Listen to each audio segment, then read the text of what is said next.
This is Bunny Bhoola reporting live from South Africa for the dope news called African Voices for the Road to Growth. The coronavirus has stopped us all in our paths, putting a pause on our daily day-to-day activities. One such activity is travel and tourism. The industry is at a standstill, but that does not mean innovation for survival is dead. With our show, we want to understand the journey of these trailblazing industry leaders, from their past journeys to the present situation, and of course, the roadmap to tomorrow's growth. So join me on this interesting journey as we move across the various African countries to learn, explore, and empower the voices of Africa as they set into survival mode to revive and reinvent to a whole new normal. Our guest this morning is Jose Cabral from Travel Gest in Luanda, Angola. Good morning, Jose. Welcome. Good morning. Thank you for the invitation, and it's good to be here with you. Thank you, Jose.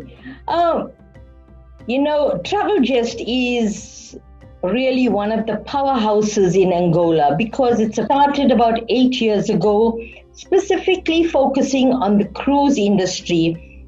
And your organization has now established at least 30 cruise vessels, and you have taken care of 15,000 passengers in your area and placing Angola very strongly on the cruise tourism, international cruise tourism map. So well done, Jose. That is brilliant. Can you tell me a little bit more about the highlights for the last 2 years in being involved in industry? Well, like you said, taking care of the cruises here, it was a very big challenge. And we started in 2012. We do now around 3 ports: Luanda, Lubanga, Lubito, and Namib. And also beside the cruise ships, we deal also with individuals, because Angola is not yet a very known country in tourism, like South Africa or Namibia. So we are now doing the first steps in tourism.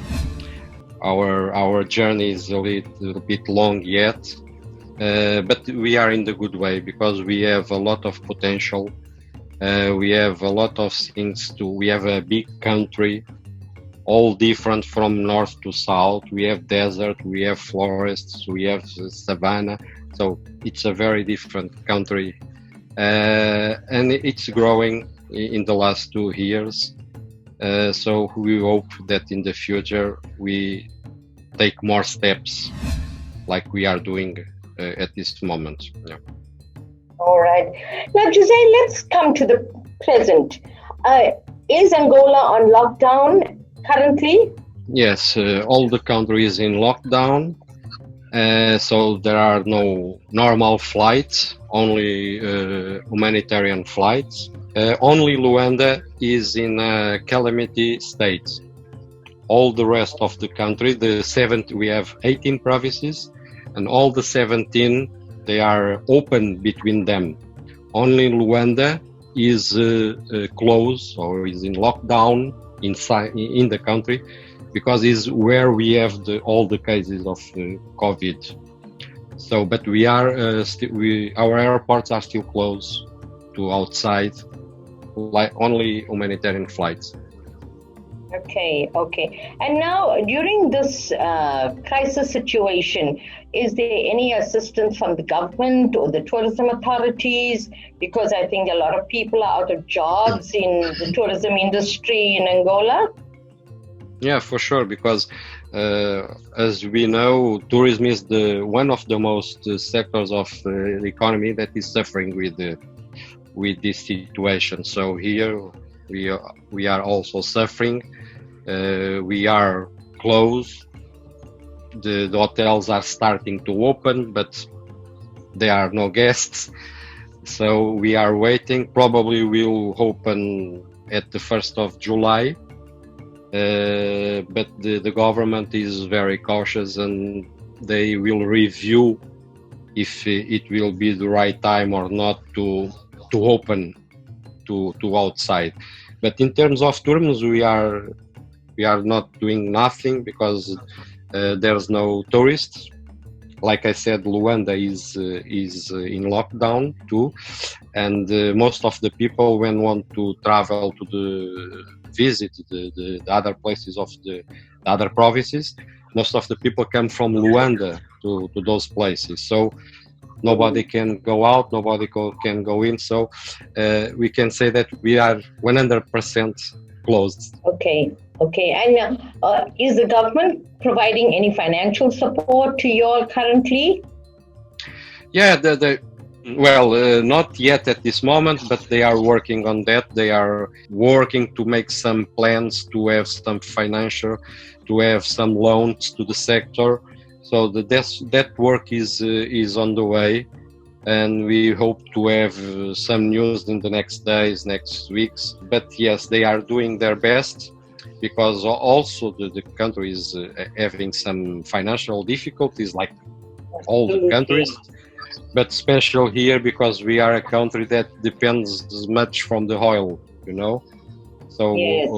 all the economy goes around the oil. So we have that pandemic with us, the crisis of the oil. But the government is doing their best to support our sector, because they know that our sector is important, and it will be important in the future to change the way of the economy, because tourism here and in other places will be the green oil.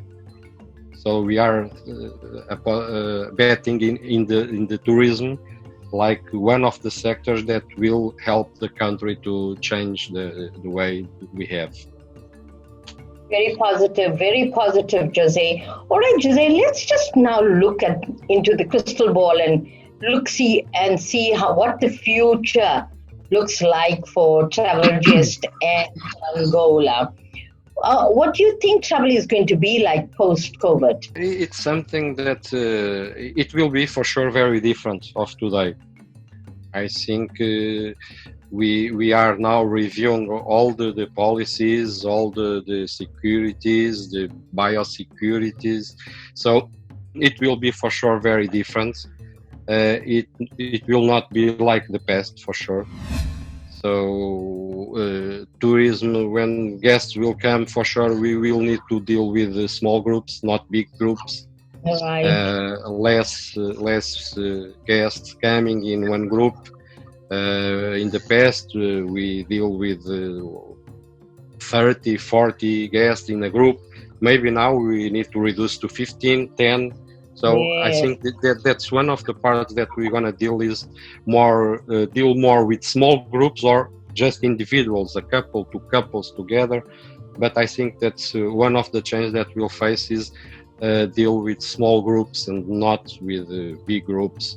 And of course, with all the new conditions of safety, masks, gloves, washing hands, all of that. Right. Regarding the cruise industry, the cruise industry globally has really taken a beating.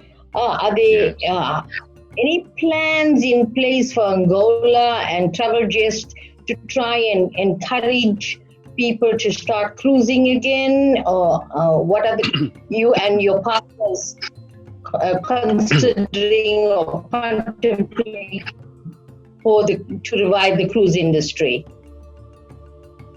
Well, the people here, so the cruises, then when they come, it's not for the Angolan or the people that lives in Angola to make the cruise. It's only to those cruises that are passing by. They are making international trips or around the world trips, and they stop here for a few hours to visit the country.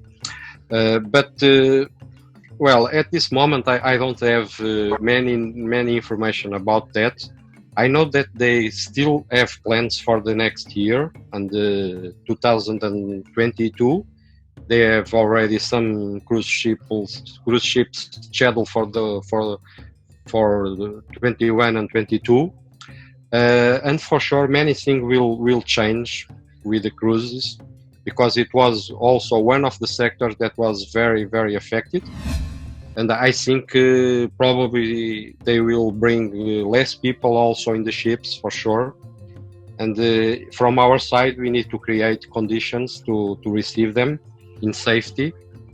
But it's not something that is a priority at this precise moment, but it's something that we are working for the future, because the cruises normally just come here from October to April. That's when we have the season of the cruises here. So, but it's something that we need to review, because from both sides, from our side and from their side, many things will change. I think, Jose, that's very, very positive, because hopefully by October are there any schedules that is still on, any cruise line is still on schedule October, or have everything been postponed to 2020? Well, they have some schedule for first days of December, not for October, but to December.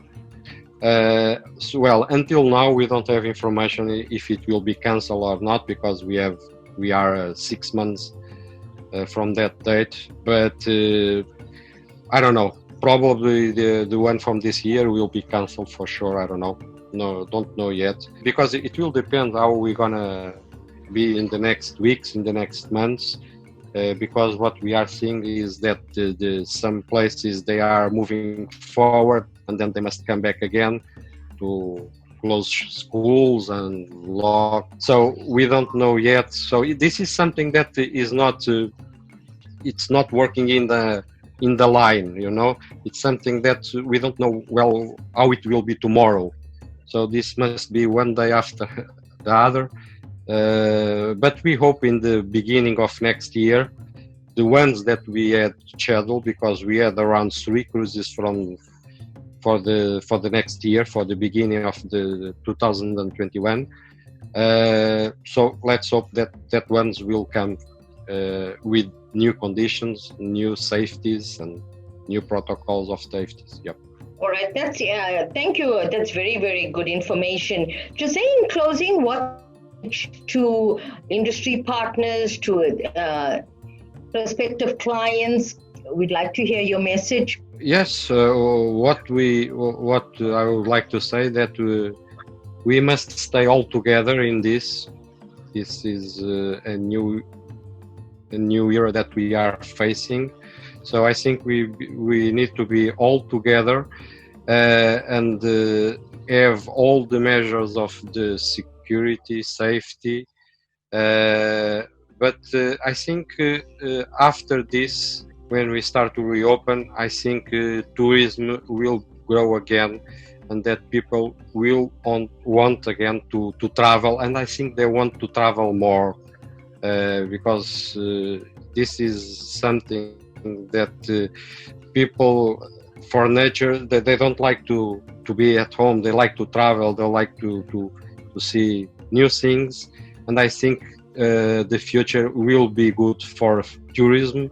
But when it will be, we don't know yet. We hope it will be soon, in safety. Well, on that positive message, I must thank you so much, Jose, for spending and sharing your time with us. All the best, and I'm very sure that your cruise section is going to grow from strength to strength from December onwards. This is Bunny Bhoola from the Dope News on African Voices on the Roadmap to Growth. Wishing you all a good weekend, and look forward to you subscribing and liking our videos. Thank you so much. Bye.